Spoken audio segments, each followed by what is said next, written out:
Imagine que você é um garoto preto nascido no subúrbio de Brasília e que aos 4 anos de idade passa a jogar futebol por influência de seu pai. Conforme o tempo passa, você começa a enxergar cada vez mais esse esporte como uma grande oportunidade de ajudar sua família a ter melhores condições de vida.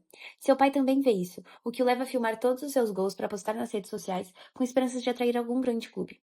A ideia dá certo e você começa a jogar por um dos maiores clubes do país com 11 anos, se destacando entre seus companheiros e jogando pela seleção brasileira diversas vezes antes mesmo de completar 18 anos. Além disso, com 16 anos, estreia no time profissional do clube, para o qual estava jogando desde os 11 anos, chamando a atenção de um dos maiores times da Europa. Tudo isso antes de ser chamado de adulto. Tudo isso durante o período de maiores mudanças físicas e emocionais do ser humano, a adolescência. Caso você ainda não tenha percebido, essa é a história do Endrick. There's Hendrick! The boy wonder strikes again and scores at the Bernabeu, the place which he will soon... E é a partir de casos como este que podemos questionar: o esporte sempre faz bem? Como os jovens em fase de formação lidam com a competitividade no esporte? E infinitas outras perguntas também podem aparecer. Para nós, essas perguntas surgiram de diferentes formas e foram resultado de distintas experiências pessoais que nos motivaram a fazer esse trabalho de pesquisa. Nessa iniciação científica, buscamos responder todas elas, tendo como principal a seguinte questão: como a prática de esportes competitivos impacta na saúde mental de adolescentes? Para isso, precisamos definir duas coisas: o que é adolescência e o que são esportes competitivos. Ambos são conceitos mais abstratos, ou seja, não têm definições globais e corretas. Por isso, vamos falar somente das noções que decidimos utilizar. Primeiramente, adolescência é uma construção cultural, ou seja, uma noção de adolescência sempre é tributária do contexto que a define. Por isso, não existe uma adolescência universal ou natural, mas sim uma adolescência definida e incorporada por diferentes culturas. Nessa iniciação, consideraremos a definição do ECA, que caracteriza a adolescência como período de vida entre os 12 e 18 anos. Além disso, de acordo com Cochley, a prática esportiva competitiva pode ser caracterizada como atividades competitivas institucionalizadas que envolvem grande dedicação física ou uso de habilidades físicas relativamente complexas pelos participantes, motivados por recompensas internas e externas.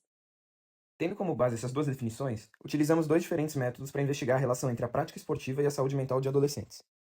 Um deles foi a pesquisa quantitativa, feita a partir de um formulário enviado para atletas do Clube Pinheiros, atletas do Clube Itaquaquecetuba e para alunos do ensino médio da Escola Móvel. O formulário abordou diversos temas como a rotina esportiva dos participantes, o tamanho que o esporte ocupa em suas vidas e aspectos relacionados ao bem-estar emocional, tanto no dia a dia quanto em situações ligadas à prática esportiva. Além disso, buscamos considerar diferentes características sociais para análise, e por isso também coletamos os dados de renda, escolaridade, gênero e etnia. Essa coleta permite uma análise interseccional, ou seja, de acordo com Patricia Hill Collins e Sirma Bilge, a interseccionalidade investiga como as relações interseccionais de poder influenciam as relações sociais em sociedades marcadas pela diversidade, bem como as experiências individuais na vida cotidiana. As autoras apontam que essa é uma ferramenta analítica que permite compreender e explicar a complexidade do mundo e das experiências humanas. O estudo envolve adolescentes organizados em 3 grupos distintos: jovens que não praticam esportes, jovens que praticam esportes de forma recreativa e jovens que participam de práticas esportivas competitivas. Apesar do foco ser maior naqueles que praticam de forma competitiva, escolhemos analisar os 3 grupos para termos maior precisão nos resultados e conseguir compreender saltos entre grupos e possíveis interseccionalidades de resultado. Outro método que utilizamos foram as pesquisas bibliográficas, já que dessa forma conseguimos ter ampla compreensão do assunto, analisando não só dados reais e resultados, mas também fazendo uma pesquisa científica por trás disso, e tendo como base estudos prévios no assunto. Análise de resultados do formulário. Analisamos os resultados correspondentes aos 254 participantes de 14 a 17 anos, excluindo apenas os que marcaram explicitamente que não tinham interesse em participar e os adultos fora do recorte etário. Dentro dessa amostra, 135 são do gênero feminino e 119 do masculino. 158 praticam esporte de forma recreativa, 80 praticam de forma competitiva e 16 não praticam esporte regularmente. Vamos começar analisando os dados de quem pratica o esporte de forma competitiva em comparação com quem pratica de forma recreativa. Vamos dividir essa comparação a partir de categorias de análise para melhor entendimento dos resultados. O grupo amostrado do formulário foi muito concentrado em escola privada, renda alta e participantes que se identificam como brancos. Além disso, comparativamente, o grupo não pratica é muito pequeno. A primeira categoria corresponde à cobrança por desempenho dos atletas e à possível pressão por resultados sentida por eles. A competição introduz uma camada de cobrança e vigilância sobre o desempenho do atleta, o que é evidenciado pelo seguinte resultado. Ao serem perguntados sobre a frequência que sentem pressão por bons resultados, seja por técnicos, colegas ou família, 47,5% dos atletas competitivos relataram que frequentemente ou sempre se sentem pressionados, enquanto 22,8% dos atletas que praticam esporte recreativo, ou seja, de forma não competitiva, relataram essa mesma frequência, porcentagem significativamente menor do que no competitivo. Essa pressão exercida sobre eles pode ser tanto interna quanto externa, podendo resultar em crises de ansiedade, diminuição na autoestima e diversos outros quadros negativos para a saúde do adolescente. Além disso, ela é diferente para cada indivíduo e pode ser influenciada por fatores que independem do esporte, como renda e classe social do atleta. De acordo com o artigo Do Olimpo ao Pós-Olimpismo, Elementos para uma Reflexão do Esporte Atual, nota-se que, por volta dos anos 70, a relação entre dinheiro e desempenho esportivo passaram a compor uma dupla inseparável, levando o esporte a se tornar uma carreira profissional e uma opção de vida para crianças e jovens, com as habilidades necessárias para tal carreira, sendo uma das únicas opções reconhecidamente honestas para uma rápida ascensão social. Ou seja, na contemporaneidade, o esporte passou a ser uma forma de mudar a vida de diversas pessoas, como o caso do Hendrick, contado no começo do vídeo, o que fez com que muitos jovens e suas famílias passassem a contar com tal prática para ter melhores condições de vida.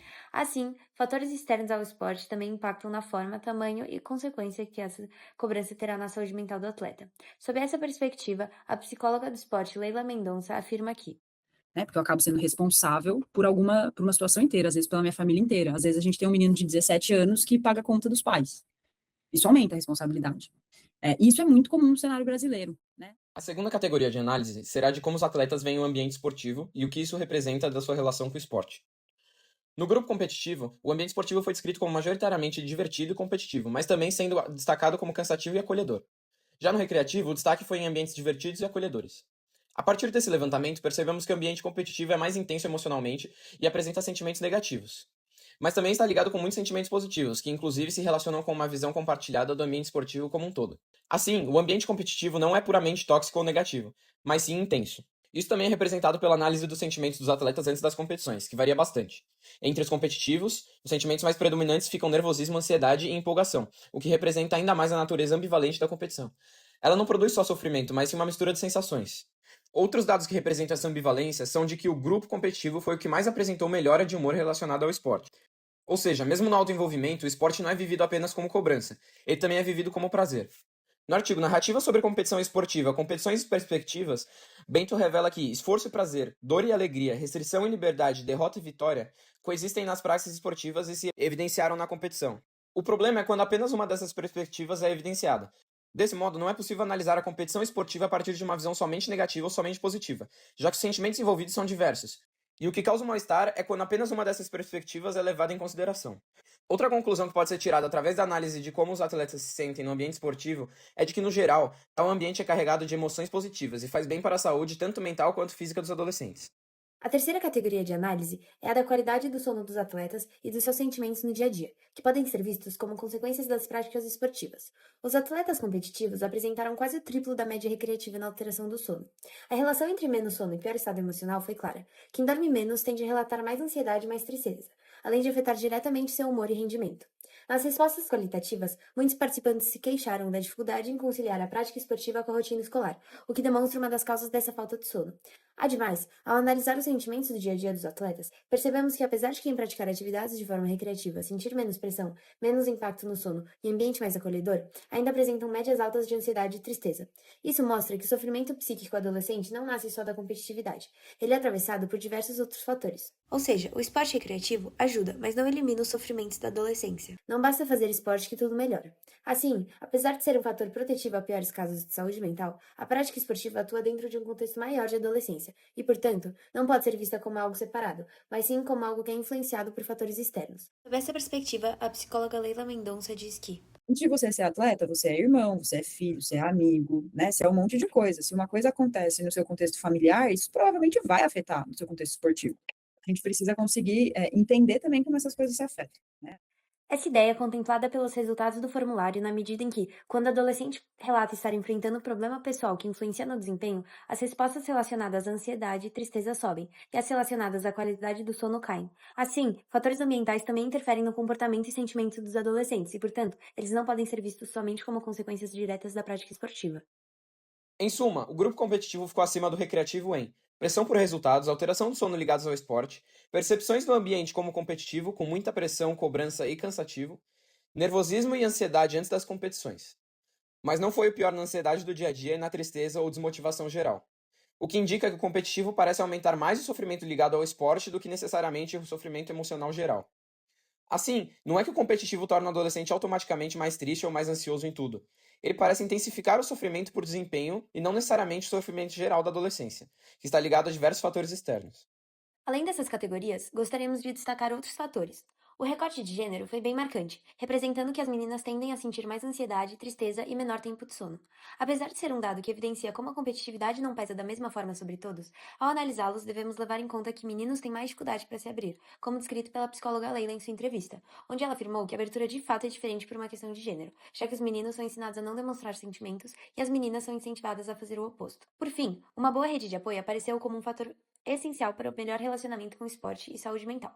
A variável sentir que pode conversar sobre emoções com colegas de time ou treino e treinadores trouxe um padrão relevante. Conforme essa sensação de abertura aumenta, a ansiedade tende a cair.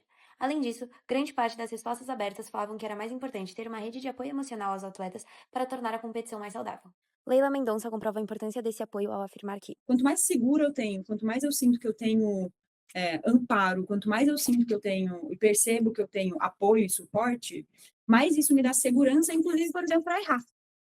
Sob essa perspectiva, é fundamental ressaltar a necessidade de políticas públicas que garantam o acesso a práticas que cuidem da saúde mental para todo jovem atleta, independentemente de suas condições financeiras. Isso porque, na presente pesquisa, ficou evidente a necessidade de acompanhamento psicológico e de uma rede de apoio qualificada para dar suporte ao atleta. Todavia, o grupo amostral foi majoritariamente composto por jovens brancos de classe média alta, o que nos permite supor que se trata de um grupo com maior acesso a esse tipo de recurso, especialmente em um país marcado por desigualdades raciais e de classe. Dessa forma, reforça-se a importância de políticas públicas que assegurem que todo atleta, independentemente de sua classe social ou raça, tenha o direito de cuidar de sua saúde mental. Em suma, embora possam causar sofrimento, as práticas esportivas também contribuem para melhores quadros de saúde mental. O que se evidencia, por exemplo, nos dados relacionados à melhora de humor dos atletas. Os atletas competitivos apresentaram a maior média da melhora de humor e de sentimentos positivos. Ainda assim, quando comparados aos jovens que praticam esportes não competitivos, apresentam maior cobrança por resultados, o que pode gerar sentimentos como ansiedade e cansaço. Isso nos leva a compreender a natureza ambivalente da competição. Ela não é apenas positiva ou negativa, mas intensa. E por isso exige que os jovens atletas sejam assistidos por profissionais da saúde mental e ter uma rede de apoio sólida.